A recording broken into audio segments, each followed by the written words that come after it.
আজ উদয়পুরের ঐতিহ্যবাহী মাতা ত্রিপুরা সুন্দরী মন্দিরের প্রণামী বাক্স খোলা হল জেলা প্রশাসনের তত্ত্বাবধানে।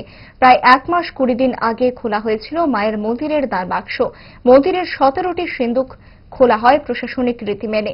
দান বাক্সের অর্থ গোনার কাজ শুরু হয় সকাল থেকে। সন্ধ্যা নাগাদ গণনার কাজ সম্পন্ন হবে বলে মনে করছে জেলা প্রশাসন। এই কাজে জেলা প্রশাসনের তরফে নেওয়া হয়েছে কড়া নিরাপত্তা ব্যবস্থা। 17 সদস্য বিশিষ্ট বিশেষ দল গোটা প্রক্রিয়া সম্পন্ন করার দায়িত্বে রয়েছে। উপস্থিত ডেপুটি কালেক্টর চন্দ্রশেখর চট্টোপাধ্যায় জানান, নির্ধারিত নিয়ম মেনে সম্পূর্ণ গণনার কাজ পরিচালিত হচ্ছে। সন্ধ্যা নাগাদ এই প্রক্রিয়া সম্পন্ন হবে।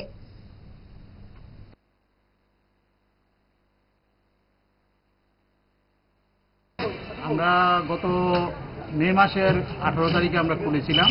ওইখানে আমরা 20,52,000 টাকা আমরা পেয়েছিলাম।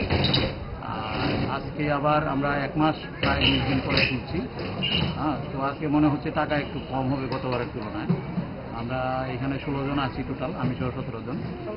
কাউন্টিংয়ে আমি এবার দায়িত্বে আছি, চন্দ্রশেখর চট্টোপাধ্যায়, সঙ্গে আমার অফিস কলিগরা আছে।